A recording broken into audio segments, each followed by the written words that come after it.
PT Chandra Asri Pacific Tbk berhasil menuntaskan program obligasi berkelanjutan kelima dengan total penerbitan 6 triliun rupiah. Pemirsa, PT Chandra Asri Pacific Tbk atau TPIA berhasil menuntaskan program obligasi berkelanjutan kelima dengan total penerbitan 6 triliun rupiah.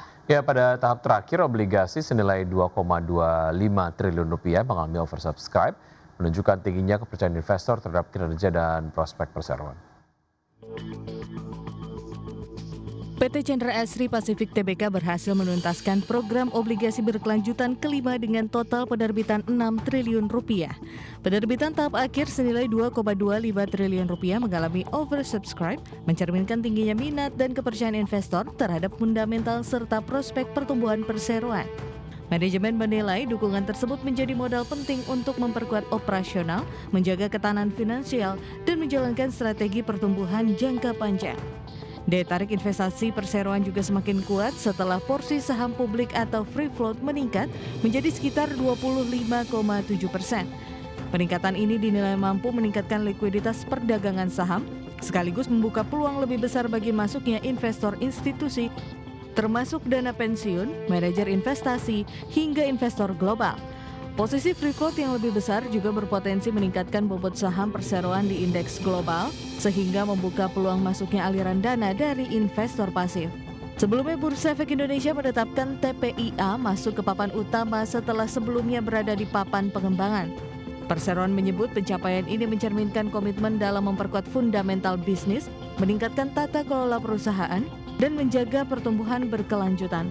Kedepan, Chandra Asri Group akan terus berfokus pada peningkatan kinerja operasional, penguatan daya saing, serta pengembangan portofolio bisnis energi, kimia, dan infrastruktur untuk menciptakan nilai jangka panjang bagi para pemegang saham. Berbagai sumber IDX Channel. Pemirsa, Direksi Bursa Efek Indonesia periode 2026-2030 memasang sejumlah target ambisius untuk membawa pasar modal Indonesia naik kelas dalam 4 tahun mendatang. Bursa Efek Indonesia membidik kapitalisasi pasar bisa mencapai 30.000 triliun pada 2030 dengan rata-rata nilai transaksi harian ditargetkan meningkat menjadi 31 triliun rupiah.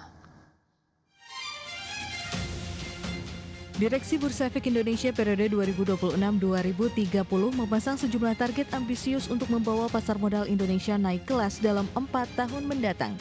Bursa Efek Indonesia menyasar bisa masuk dalam 10 besar bursa dunia dari sisi kapitalisasi pasar maupun nilai transaksi.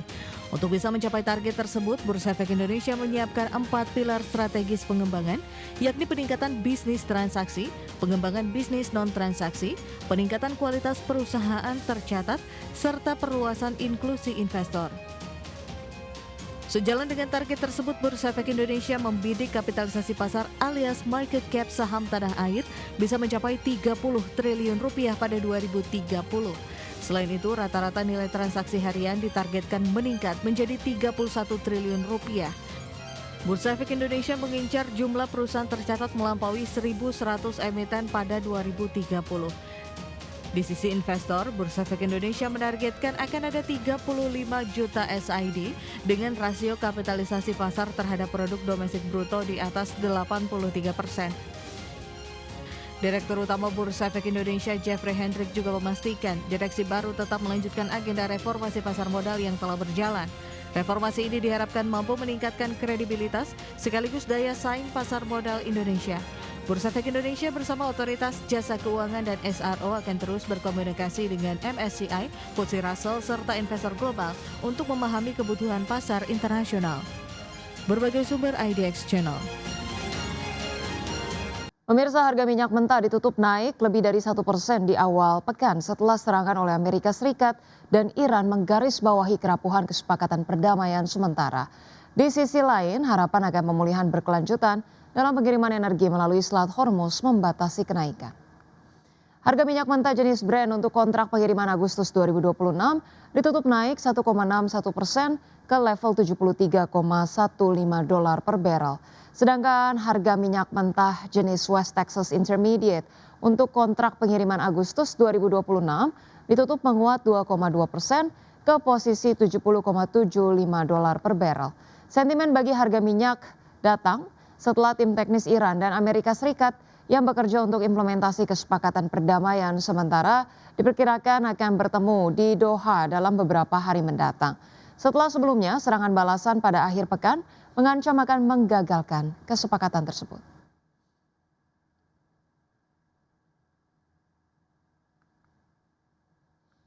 PT Merdeka Copper Gold Tbk membalikan posisi rugi menjadi laba bersih pada 3 bulan pertama tahun ini. Ya, Perseroan mengantongi laba bersih sebesar 57,5 juta dolar Amerika atau berbalik dari posisi rugi 3,7 juta dolar pada kuartal 1 2025.